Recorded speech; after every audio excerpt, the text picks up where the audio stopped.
Hello students, last lecture में हमने इसमें भ्रूणपोष वाला पार्ट किया। कुछ प्लॉइडी वाले क्वेश्चंस किए अपन ने। प्लॉइडी के बारे में मैंने आपको बताया। ठीक है, आज हम भ्रूण का विकास पढ़ेंगे, किस तरह से एक बीजपत्री पादपों में, द्विबीजपत्री पादपों में, दोनों में भ्रूण का विकास होता है। ये आज अपन स्टडी करने वाले हैं। तो नेक्स्ट हेडिंग डालते हैं। पहले मैं आपको द्विबीजपत्री भ्रूण का विकास बताऊंगा, क्योंकि द्विबीजपत्री भ्रूण का विकास जो होता है वो एक अवस्था तक एक बीजपत्री भ्रूण के जैसा ही होता है। तो अगर वो अपन समझ लेंगे तो एक बीजपत्री भ्रूण में आसानी जाएगी। तो अपन स्टार्ट करते हैं। सबसे पहले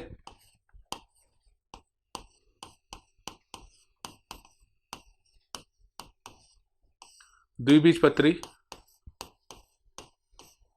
भ्रूण का विकास।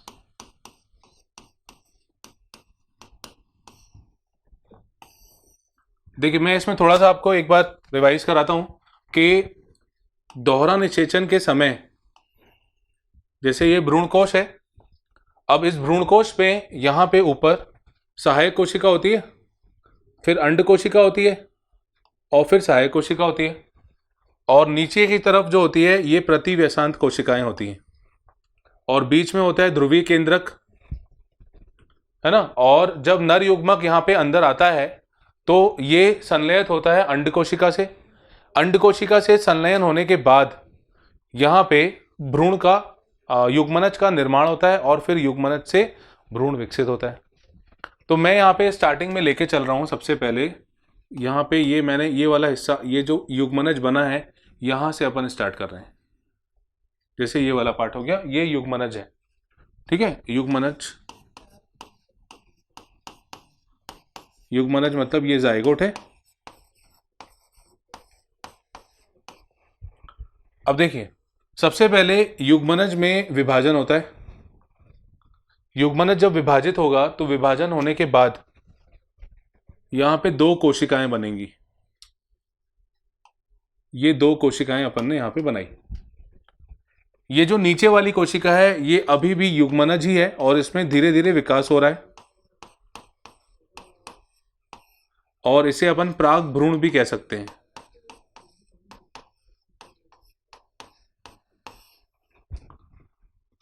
ठीक है, तो इसमें अपन पहले मैं इसको समझा देता हूं, फिर मैं इसके कुछ पॉइंट्स आपको लिखा देता हूं। ये जो युग्मनज है, अब इस युग्मनज में कुछ विभाजन होते हैं, इसको अपन पेरिक्लिनल विभाजन कहते हैं। इस युग्मनज में जब विभाजन होगा तो कुछ नई कोशिकाएं बनेंगी, और ऊपर वाला जो भाग है, ऊपर वाला भाग जो बन रहा है, इसको अपन कहते हैं निलंबक सस्पेंसर। अब इस निलंबक में भी कुछ विभाजन होते हैं, और विभाजन के बाद 6 से 10 कोशिकीय संरचना बनती है। ठीक है, तो मैं यहाँ पे अगली स्टेज में मैं फिलहाल ऊपर वाले में चेंजेस करके बता रहा हूँ। ये जो ऊपर वाली कोशिका है, यहाँ पे कुछ इस तरह की कोशिकाएं बनती हैं विभाजन के बाद। ये लगभग 3 से 4 बार विभाजन होगा, और 3 से 4 बार विभाजन के बाद कुछ करीब करीब 6 से 10 निलंबक कोशिकाएं बनती हैं। ठीक है, तो ये 6 से 10 निलंबक कोशिकाएं,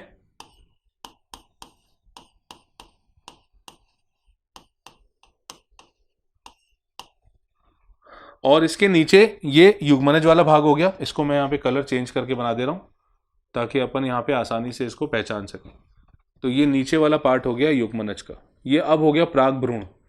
ठीक है, यही क्योंकि अब भ्रूण में विकसित होगा, तो इसको अपन ने प्राग भ्रूण कहा है। तो ये वाला पार्ट हो गया प्राग भ्रूण,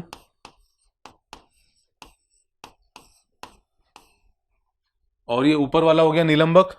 अब निलंबक में जो सबसे ऊपर वाली कोशिका होती है वो थोड़ी सी बड़ी हो जाती है, और बड़ी होने के कारण ये कोशिका कुछ इस तरह की दिखती है। ये कुछ कोशिकाएं हो गई, और जो ऊपर वाली कोशिका है ये थोड़ी बड़ी कोशिका हो गई, है ना। और नीचे की तरफ जो प्राग भ्रूण है वो अभी फिलहाल अपन वैसे ही लेके चल रहे हैं। हालांकि इसमें भी हम विभाजन यहाँ पे स्टार्ट करेंगे। ठीक है, यहाँ तक वो आते आते विभाजित वो भी हो जाता है। तो यहाँ पे मैं पहले इसका विभाजन भी बता देता हूँ। अभी पहले एक मिनट यहाँ समझिए, जो निलंबक कोशिका है, निलंबक कोशिका में सबसे ऊपर वाली जो कोशिका होती है जो बड़ी हो गई है, इसको अपन कहते हैं वेसिकुलर कोशिका। ये है वेसिकुलर कोशिका, सबसे ऊपर वाली कोशिका जो बड़ी हो गई है, ठीक है। और नीचे जो पराग भ्रूण है, अब पराग भ्रूण में विभाजन किस तरह से होता है, देखिए यहां पे भी विभाजन के बाद कुछ कोशिकाएं बनती हैं। जैसे विभाजन हुआ, एक ये, दो, ठीक है। पहला विभाजन हुआ तो दो कोशिकाएं बन गई, दूसरा विभाजन हुआ तो चार कोशिकाएं बन गई, और तीसरा विभाजन होगा तो 8 कोशिकाएं बन जाएंगी, कुछ इस तरह से।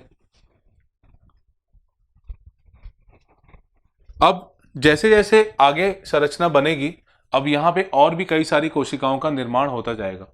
तो अगला स्ट्रक्चर जो अब हमको दिखने वाला है, ये कुछ इस तरह का, देखिए एक तो सबसे बड़ी कोशिका हो गई, फिर यहां पे छोटी छोटी कोशिकाएं, और नीचे नीचे वाला जो भाग है,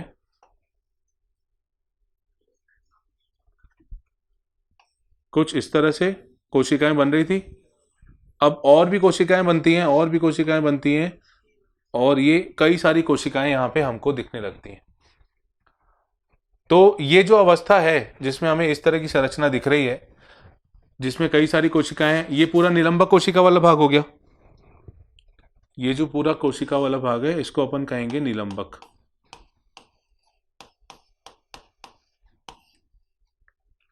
और ये जो नीचे गोल आकार का भ्रूण दिख रहा है, तो ये जो अवस्था है, इस अवस्था को अपन कहेंगे गोलाकार अवस्था।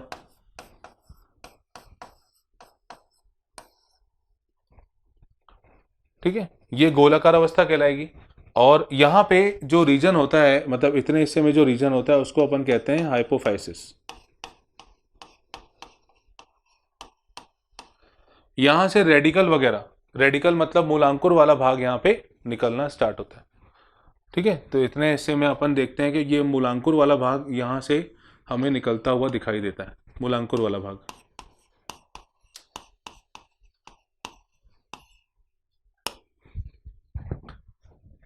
अब देखिए क्या होता है कि ये इस तरह से विभाजन होते होते ये स्ट्रक्चर यहां अंदर की तरफ बनता जाएगा। युग्मनज, एक्चुअली देखिए ये जो स्ट्रक्चर है ये उल्टा है, मतलब युग्मनज यहां पे है ना, और ये स्ट्रक्चर धीरे धीरे बढ़ता जा रहा है। तो अंदर जो संरचना बनेगी वो इस तरह की बनेगी। अब धीरे धीरे जैसे जैसे ये स्ट्रक्चर बड़ा होता जाएगा, अंदर जो जगह है वो तो लिमिटेड है ना, इसके अंदर जो जगह है ये तो लिमिटेड है। तो क्या होता है कि यहां पे एक छोटा सा डिप्रेशन बनता है, एक छोटी सी खांच जैसा संरचना यहां पे बनने लगती है। ठीक है, और दूसरी बात ये कि क्योंकि अंदर जगह काफी कम है, तो जगह कम होने के कारण ये जो संरचना है ये धीरे धीरे सिकुड़ती जाएगी। मतलब अब जो स्ट्रक्चर हमें दिखने वाला है ये कुछ ऐसा दिखेगा कि ये थोड़ी बड़ी कोशिका थी, ये थोड़ी बड़ी कोशिका, और ये संरचनाएं थोड़ी चपट गई, यानी कॉन्स्ट्रिक्ट हो गई, पास पास आ गई, और नीचे जो भ्रूण वाली कंडीशन है, जो भ्रूण वाली संरचना है, ये भ्रूण वाली संरचना अभी हमको ऐसे दिख रही थी। अब क्या होगा, यहां पे छोटा सा एक डिप्रेशन बनता है, और डिप्रेशन कुछ इस तरह का हमको दिखता है, ऐसा। अंदर कोशिकाएं हैं, अंदर बहुत सारी कोशिकाएं हैं, ये कोशिका हो गई, इस तरह से कोशिकाएं हो गई, अंदर काफी सारी कोशिकाएं हैं। ठीक है, तो ये अवस्था जो है ये भ्रूणीय अवस्था ही है, और इसको हम कहते हैं हृदय आकार अवस्था।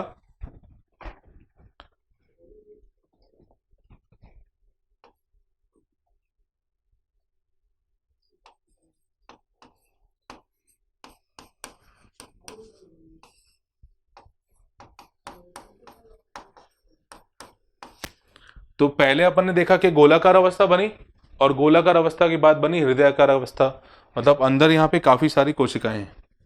ठीक है, इस तरह से काफी सारी कोशिकाएं अंदर मौजूद हैं। अब इसके बाद फिर से विभाजन होता है। अंदर यहाँ पे विभाजन चलता जाता है, और क्योंकि अंदर यहाँ पे भ्रूणकोश था, ये जो भ्रूणकोश था अंदर क्योंकि जगह नहीं बन रही है, और इसको जहां जगह मिलती जा रही है वो वहां खिसकता जा रहा है, तो ये जो संरचना, जो अभी हमको ये दो भाग दिख रहे हैं, ये और किनारे की तरफ खिसकने लगते हैं, और जो अब संरचना हमारे सामने आती है ये कुछ इस तरह की आती है। ये ऊपर वाली कोशिकाएं, ठीक है, और ये भ्रूण वाला भाग।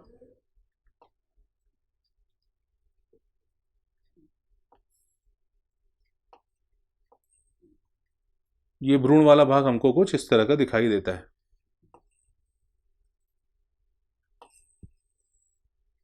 ऐसा। और यहां पे बहुत सारी कोशिकाएं हैं।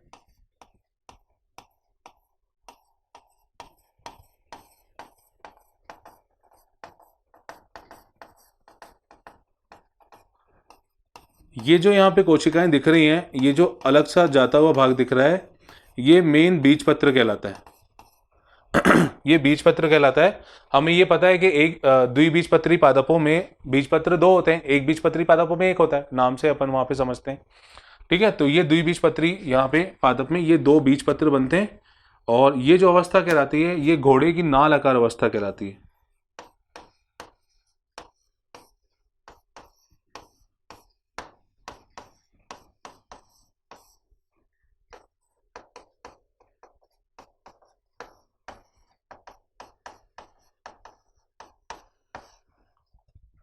ये कहलाती है घोड़े की नाल आकार अवस्था।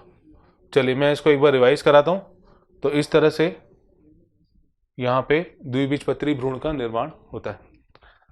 सबसे पहले यहाँ पे दोहरा निषेचन हुआ। दोहरा निषेचन के बाद भ्रूणपोष और युग्मनज दोनों बने। ठीक है, तो युग्मनज में अब विभाजन होगा और युग्मनज में दो कोशिकाएं हमको सामने दिख रही हैं। देखिए एक बात और आप अच्छे से ध्यान रखिए कि भ्रूणपोष जो होता है, एंडोस्पर्म जो होता है, वो पहले बन जाता है, युग्मनज उससे थोड़ा सा बाद में बनता है। और ये एक बहुत अच्छा अनुकूलन है, क्योंकि अब युग्मनज अगर पहले बन गया तो उसको खाने के लिए पोषक तत्व तो मिलेंगे ही नहीं ना भाई। भ्रूणपोष पहले बनेगा, भ्रूणपोष क्या है, पोषक तत्व है। युग्मनज बाद में बनेगा, युग्मनज उस भ्रूणपोष को लेगा और सरवाइव करेगा, जिएगा आगे। जबकि अगर पहले युग्मनज बन जाता तो उस कंडीशन में क्या होता कि उसको पोषक तत्व नहीं मिलते। ठीक है, तो मैं यहां पे कुछ पॉइंट्स को लिखता हूं।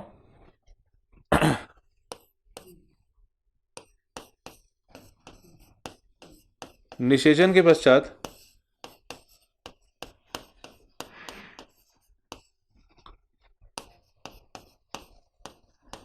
युग्मनज एवं त्रिसंलयन से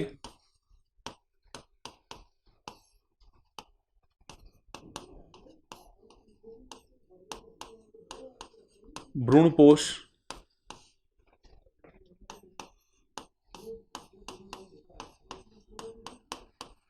का निर्माण होता है।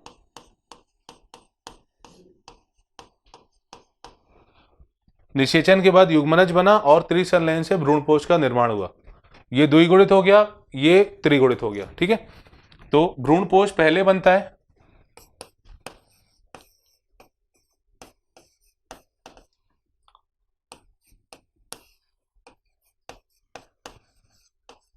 भ्रूणपोष पहले बनता है जिससे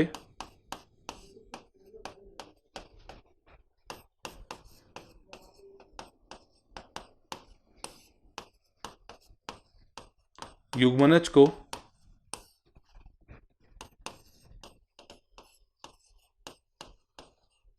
पोषक तत्व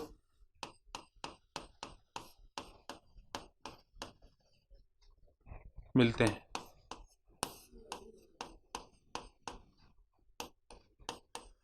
एवं वह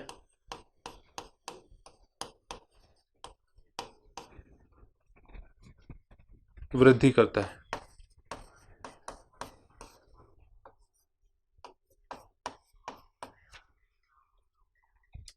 अब देखिए युग्मनज में विभाजन होगा, है ना। युग्मनज में विभाजन होगा, विभाजन के बाद दो कोशिकाएं बनेंगी।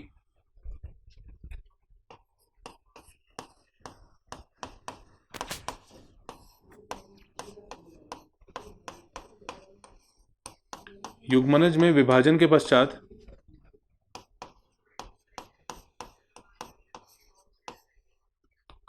युग्मनज में विभाजन के बाद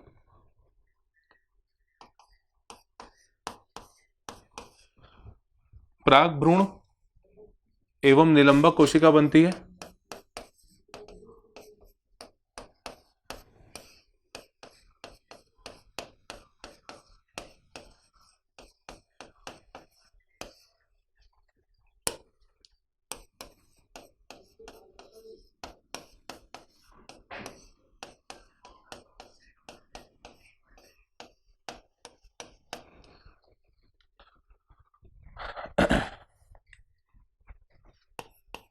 निलंबक कोशिका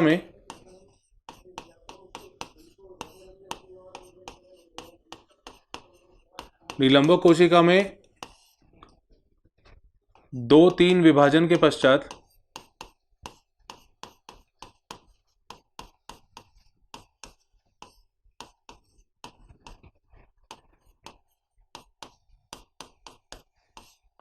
छह से 10 कोशिकीय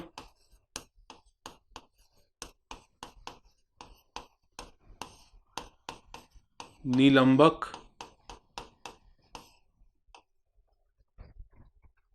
कोशिकाएं बनती हैं।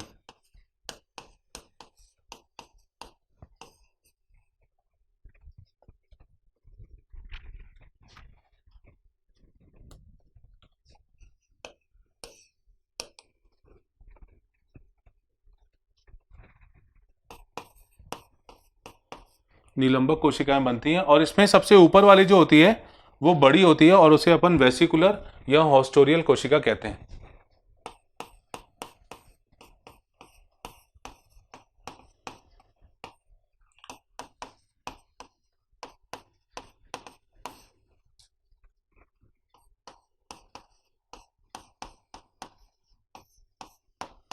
जिसमें एक बड़ी कोशिका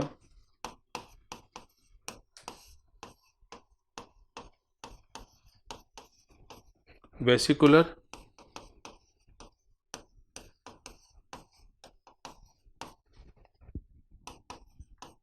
और हॉस्टोरियल कोशिका कहलाती है।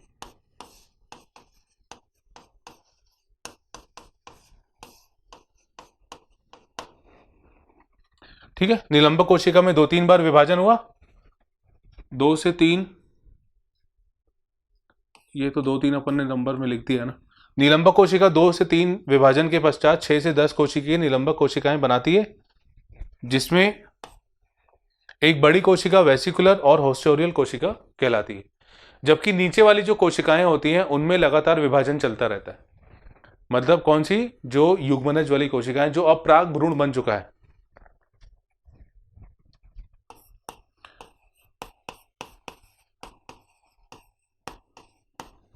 प्राग भ्रूण कोशिका में, प्राग भ्रूण में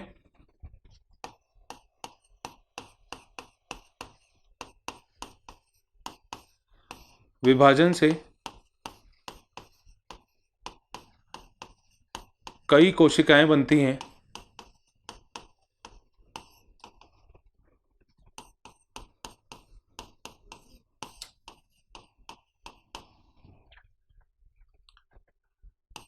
जिससे भ्रूण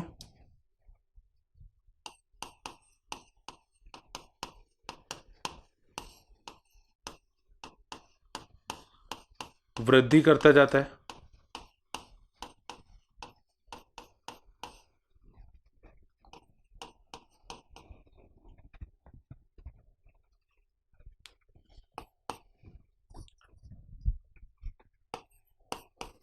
यह गोलाकार अवस्था कहलाती है।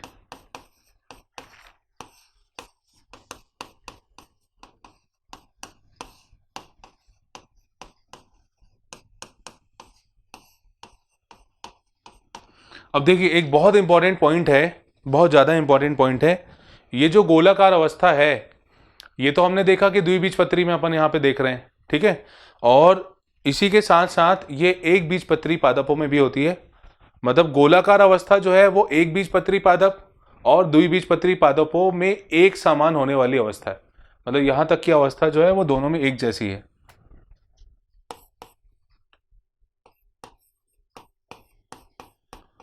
तो द्विबीजपत्री एवं एक बीजपत्री भ्रूण गोलाकार अवस्था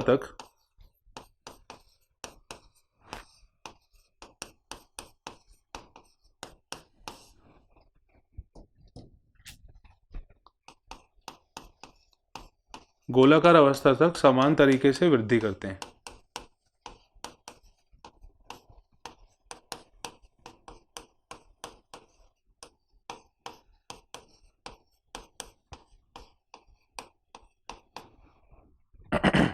ठीक है, द्विबीजपत्री और एक बीजपत्री भ्रूण जो होता है ये गोलाकार अवस्था तक एक ही तरीके से वृद्धि करता है। क्वेश्चन ये पूछा जा सकता है, बिल्कुल पूछा जा सकता है कि कौन सी अवस्था तक दोनों में समान वृद्धि होती है, तो आंसर है गोलाकार अवस्था। अब एक बात और कि वृद्धि हो रही है, लगातार चल रही है। यहाँ पे जो हमने डायग्राम देखा है, देखिए ये संरचना जो है,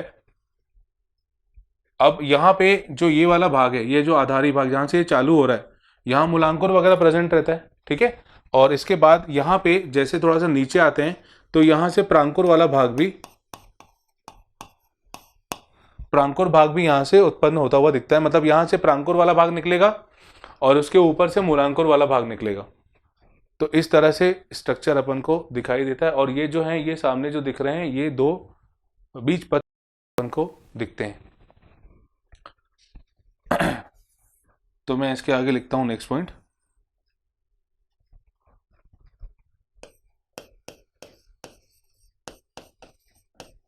गोलाकार अवस्था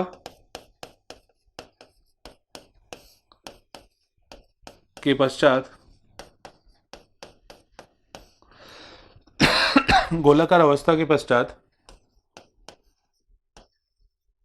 हृदयाकार अवस्था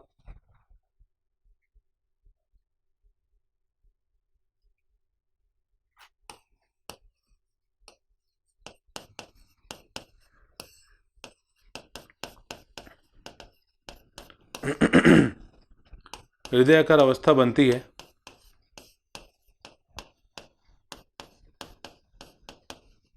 एवं इसके पश्चात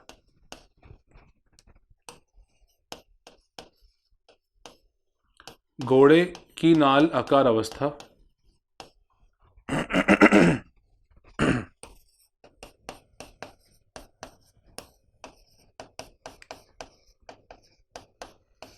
बनती है।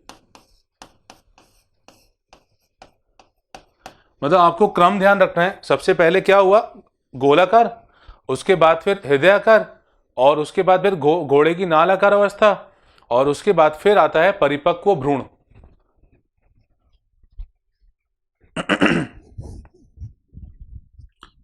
हाँ, तो घोड़े की नाल आकार अवस्था बनती है और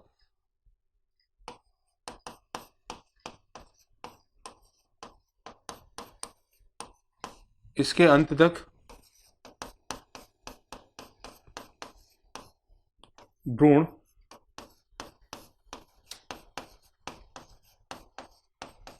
परिपक्व हो जाता है।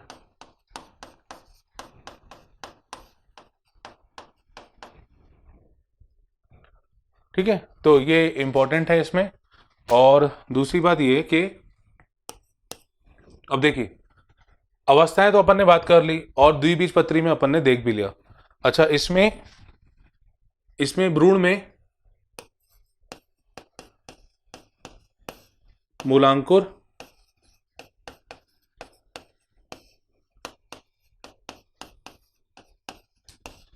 प्रांकुर उत्पत्ति क्षेत्र,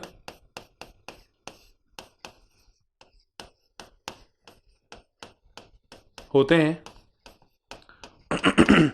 आपको ध्यान होगा जब अपन पुष्पी पादपों की आकारिकी पढ़ रहे थे, मॉर्फोलॉजी ऑफ फ्लावरिंग प्लांट्स पढ़ रहे थे, तब मैंने वहां पे बीजपत्र की संरचना, बीज की संरचना, ये सब अपन ने वहां पे डिस्कस किया था, है ना।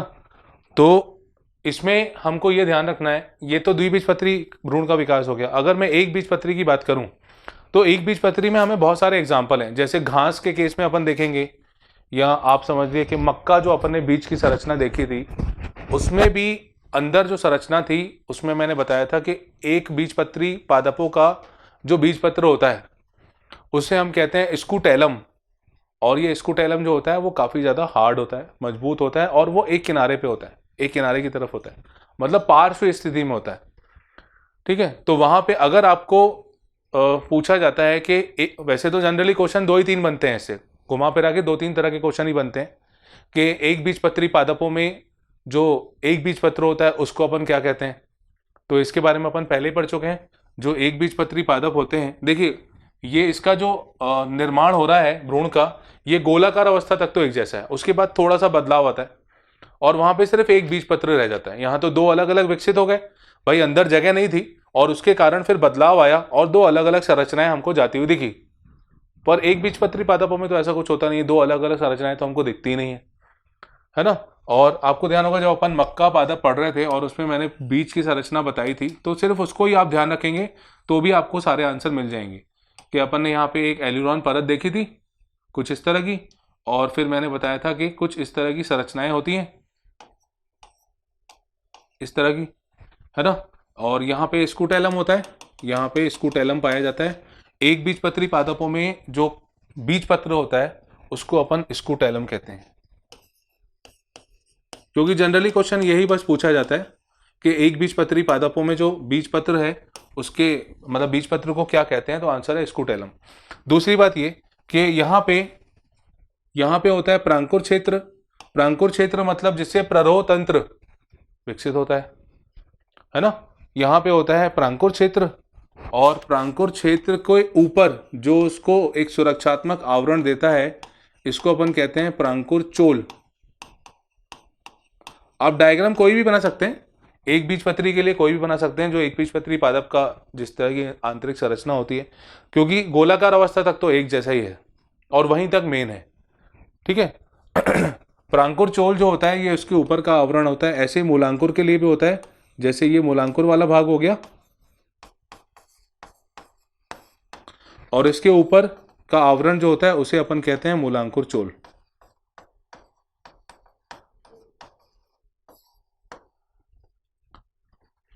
तो प्रांकुर चोल और मूलांकुर चोल ये एक संरचना है जो हमें एक बीजपत्री पादपों में दिखती है। अगर दोनों को हम अलग अलग करना चाहें तो देखिए, जो द्विबीजपत्री भ्रूण है उसमें दो अवस्थाएं एक्स्ट्रा अपन ने पढ़ी, एक तो हृदय आकार अवस्था और दूसरा घोड़े की नाल आकार अवस्था, जबकि एक बीजपत्री पादपों में ऐसी कोई अवस्था हमें देखने नहीं मिलती है। दूसरी बात कि एक बीजपत्री पादप का जो बीज पत्र होता है उसे अपन स्कूटेलम कहते हैं, जबकि द्विबीजपत्री पादप में ऐसा कुछ नहीं है, वहां पे ऐसा कोई नाम हमारे सामने नहीं आता। तीसरी बात, ये प्रांकुर चोल और मूलांकुर चोल, भाई वहां पे अपन ने प्रांकुर और मूलांकुर क्षेत्र तो देखा, प्रांकुर मतलब प्ररोह तंत्र बनाने वाला, मूलांकुर मतलब मूल तंत्र बनाने वाला, पर यहाँ पे ऐसा कुछ नहीं होता। मतलब प्रांकुर चोल यहाँ पे पाया जाता है, वहां पे प्रांकुर चोल नहीं होता। यहाँ पे मूलांकुर चोल होता है, वहां पे मूलांकुर चोल नहीं होता। तो ये सिर्फ एक बीजपत्री पादपों के केस में अपन देखते हैं। ठीक है, तो ये हमने आज भ्रूण का विकास किस तरह से होता है ये हमने पढ़ा। अच्छा, इसके आधार पर बाद में बीज भी होते हैं और जिसको अपन कहते हैं भ्रूणपोषी बीज और अभ्रूणपोषी बीज। अब वो मैं पुष्पी पादपों के आकार की मैं आपको बता चुका हूं, तो दोबारा हम यहाँ पे उसको डिस्कस नहीं करेंगे, है ना। तो आने वाले लेक्चर में हम बीज के बारे में पढ़ेंगे, पर भ्रूणपोषी और अभ्रूणपोषी बीज की बात नहीं करेंगे। प्रसुप्ति बीज की कैसे क्या होती है, कितनी होती है, और जो उसकी जीवन क्षमता होती है वो कैसी होती है, ये सब हम आने वाले लेक्चर में डिस्कस करेंगे। तो आज के लिए इतना, और अब हम नेक्स्ट क्लास में मिलेंगे। Thank you.